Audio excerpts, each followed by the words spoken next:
220, going twice. Gotta go guess what, Nat? Dead man walking. Fair warning tonight. Still let you wait here. You got it for 210. I took a gamble on this art locker. Hopefully, it'll paint a pretty picture. Storage units hide more than forgotten junk. They hide stories, secrets, and sometimes tragedy. For over a decade, Storage Wars turned a cast of eccentric, competitive bidders into TV icons, thrilling viewers with flashy bids and surprise finds.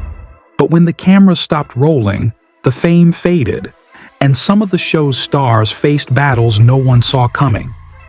Behind the laughter and clashing personalities were devastating personal struggles, arrests, broken relationships, public meltdowns, and even deaths. In this video, we're stepping past the roll-up doors to reveal the storage wars the show didn't broadcast, the lawsuits, the shocking disappearances, and the heartbreaking losses. Some of these stories will shock you, and others will make you question how reality TV can hide such dark truths. Mark Bolello. Mark Bolello came onto Storage Wars in Season 2 and immediately made everyone stop and notice him. He's gonna get screwed. I gotta get Barry out of there. At 27.50. He's just gonna keep going. From the moment he stepped onto the auction lot, you couldn't look away. He wore outfits that were so bright they almost glowed under the California sun, mirrored sunglasses that reflected every eye on him, and he carried stacks of cash like trophies. Brandy Passante didn't hesitate to give him a nickname, Rico Suave, and it stuck. Bold, flashy, unapologetic, he was the kind of person reality TV lives for. Wait. Guys, don't go anywhere. This is what we look for. Please be a NES 001. That is the NES. NES 001, guys. I want you to look at this very carefully. This is the first Nintendo DS built. The last one that sold with 5 games in the internet for $13,000. On screen, Mark was magnetic. He'd drop thousands on a storage unit just to prove a point, driving seasoned bidders like Dave Hester up the wall. There's the story of the arcade cabinets everyone still talks about. Bolello outbid Hester by $8,000, opened the unit, and found a roll of 20s taped inside one of the machines. People watching were laughing, cringing, or just shaking their heads at his antics. But no one could deny he made the show more exciting.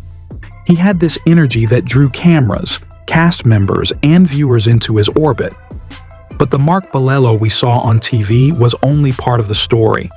Born in Portugal and raised in Brazil, he moved to the US at just 14, carrying little more than hope and determination. He built his life from scratch, eventually opening his own auction house, a dream many would envy. Yet behind the charisma and the money was a man struggling. He had legal problems that hinted at battles no one could see. A 2009 conviction, another arrest in 2011. These weren't just blips on a resume. They were signs of a life that was far more complicated than reality TV cameras could capture. In early February of 2013, those struggles escalated tragically. Police arrived at his Simi Valley business and arrested him for possession of methamphetamine. Friends and colleagues said he was visibly shaken and upset. Even after his release, the weight on his shoulders didn't lift. He confided in his fiancée that he felt like hurting himself. For a short while on Sunday, after spending time together, he seemed calmer, but anyone who has known that kind of inner turmoil understands how fragile that peace can be. Then Monday came. An employee found Mark in his car, parked inside the garage of his auction house. The engine was running, 40 years old. The cause? Carbon monoxide poisoning. Shock rippled through the Storage Wars family. Fans who had loved to watch his antics on TV were stunned. The cast, who had seen him as nothing more than a loud, confident competitor, were left reeling. Suddenly, all the bold moves, the expensive bids, and the camera-ready bravado seemed small against the quiet, private battles he had been fighting. Mark Bolello was gone. And with him, a part of Storage Wars' wild energy vanished too. But he left more than just the memories of outrageous auctions and moments that made the show unforgettable. He left an absence that was hard to describe, a silence that hung over the auction floor and lingered long after the cameras stopped rolling. It was the reminder that some struggles never make it to prime time, no matter how big, flashy, or confident someone seems.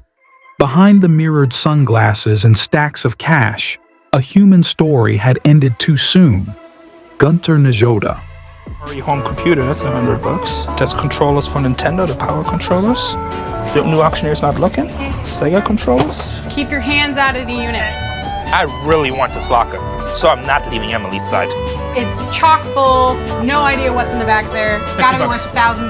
$50. $1,000. Unlike some of the bigger personalities on Storage Wars, Gunter Najoda never needed to yell, flash cash, or steal the spotlight. He had a quiet way of being noticed. If you watched him on the auction floor, you'd see a man who studied every item carefully, spoke with calm confidence, and carried himself like someone who had been around the block enough to know what really mattered. That calm presence made him different, and somehow unforgettable. Born in Austria, Gunter had already lived a full life before stepping onto the auction floor. A talented photographer and accomplished bass player, he had an eye and a patience for the kind of detail that others would overlook. Every item he touched, from vintage cameras to old musical instruments, seemed to carry a story, and he treated it with care. Gunter's son, René, often joined him on the auctions, and together they became one of the most beloved duos in the show's history. Fans gravitated toward them not because of over-the-top bidding wars, but because of the quiet humor and knowledge Gunter brought with him. He had a way of explaining the oddest things, like an antique reel-to-reel tape recorder or a rare saxophone, so that anyone could understand its value, its history, and why it mattered. He didn't yell, he didn't bluff, and he never threw his weight around. On a show fueled by conflict, Gunter was a breath of fresh air. The crew liked him, the other buyers respected him, and viewers couldn't get enough of the gentle giant with a soft smile and a sharp mind. Hey guys, today's a very sad day, and this is a very hard video for me to make, and I've made this video many times already, but I'm just gonna say it the way I say it. My dad 6 months ago was diagnosed with lung cancer. He's been smoking for 30 years. Not the last time, but he's been smoking for a long time.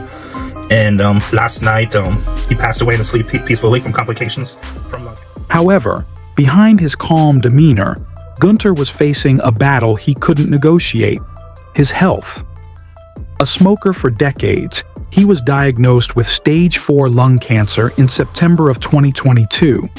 The family decided to keep the diagnosis private at first, hoping for a turnaround. But the cancer was relentless.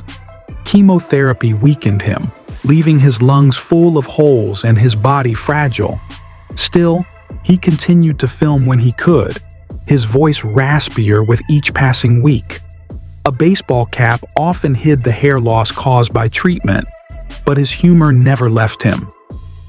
In one of his last appearances on the show, he joked about negotiating overtime pay with his lungs, a small, defiant laugh in the face of something terrifying. As the months went by, Gunter's condition worsened, but he remained present, focused on the things he loved. Friends and fans describe him as someone who could make the most ordinary storage unit feel like a treasure trove.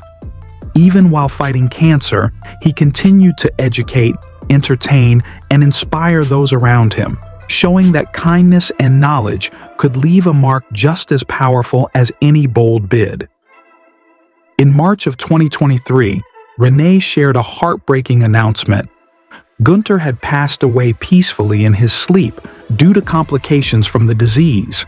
He was 67 years old. The outpouring of love from fans was immediate and overwhelming. Messages flooded social media, celebrating not just a Storage Wars star, but a man whose warmth and quiet intelligence had touched so many lives. Unlike some other cast members whose stories were loud and flashy, Gunter's legacy was subtle, but no less impactful. He reminded everyone that sometimes the calmest presence leaves the deepest impression. And yet, even as the Storage Wars family mourned, life on the auction floor continued. The show had seen tragedy before, and it would see it again. But Gunter's passing left a lingering sense of how fragile life can be, how even someone who seems unshakable can quietly fade away. Now let's shift focus to someone who faced his own near-death moment but got a second chance. Dan Dotson. Dan Dotson has spent decades behind the auctioneer's podium, shouting numbers, keeping bidders on their toes, and living for the thrill of the storage floor. But in the early hours of June 16, 2014, that life nearly ended in an instant. It started in the middle of the night. Around 1:30 a.m., Dan woke up in the dark and started asking his wife, Laura, strange, confused questions, things that didn't make sense. At first, she thought it was just a bad dream. But hours later, after a shower, Dan suddenly complained of double vision and collapsed. In a panic, Laura followed instructions from a 911 operator performing CPR while paramedics raced to their home. Every second felt like a lifetime. When they reached the hospital, the news was devastating. Dan had suffered 2 brain aneurysms. One was tucked behind his eye, the other in his neck, roughly the size of an apricot. Doctors said his chances of survival were grim, only about 4%. The situation was dire. Surgery was risky, the outcome uncertain, and one small mistake could have meant the end. But Dan Dotson was not ready to go. Against all odds, the complex surgery was a success. He survived, but recovery was brutal. Months of rehab, intense therapy, and patience were needed just to regain basic strength. When he returned to Storage Wars, he was a different man in subtle ways. Thinner, quieter, with a slower, gentler auction chant that carried a new weight. Every number he called out wasn't just a bid anymore. It was a reminder that he'd been given a second chance at life. His first auction back was unforgettable.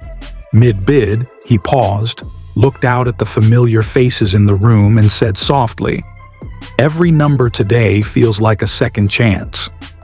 The room, usually filled with competition and shouting, fell silent for a heartbeat before erupting in applause. It wasn't scripted. It was pure, raw emotion from a man who had stared death in the face and come back to do what he loved. Dave Hester. If anyone defined the word Storage Wars in its purest, most confrontational sense, it was Dave Hester. 125, 150, 135, Mary. With his booming auction calls and that signature "yoop" that could make competitors flinch, he was a force to be reckoned with. On the show, he thrived in chaos, driving prices sky high and sparking rivalries with every move. Fans loved him, hated him, or loved to hate him. But off-screen, Hester was fighting battles that were far more intense than any auction floor drama. In 2012, everything changed. Hester was fired from Storage Wars, shocking both fans and colleagues. The show lost its loudest, most polarizing voice. But what happened next was even more explosive. Dave filed a lawsuit against A&E and the production company, claiming wrongful termination. But this wasn't just about losing a paycheck. It was a fight that threatened to expose the very foundation of the show. Hester alleged that Storage Wars wasn't always as authentic as it appeared. According to him, producers salted storage units, secretly placing valuable items to ensure dramatic reveals. He also claimed the production encouraged fake rivalries, even handing cash to weaker bidders to push prices higher and create tension. If true, it meant fans had been watching carefully staged drama disguised as a treasure hunt. A&E fought back, not by flat-out denying everything, but by framing the series as entertainment protected under the First Amendment. That alone made the story more complicated than a simple firing. It was a legal tug-of-war over truth, perception, and the blurry line between reality and reality TV. The courtroom battle dragged on for nearly 2 years, full of tense depositions, media attention, and speculation from fans wondering just how much of the show had been staged. Finally, in 2014, a settlement was reached for an undisclosed amount. Dave returned to the show, but the landscape had shifted. The pure treasure hunt illusion had been cracked, and fans could no longer watch the auctions without a lingering question: how real was it all? Hester had reclaimed his spot, but the behind-the-scenes war had left its mark, proving that for some cast members, the fiercest battles happen away from the cameras. And just when you think the drama might settle, the story moves on to another pair whose love, rivalry, and partnership captured hearts. Brandi and Jared.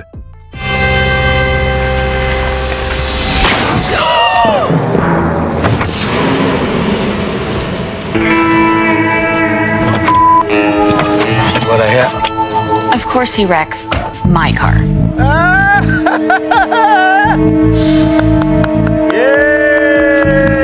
Oh, accident? Hey, where'd you get your driver's license?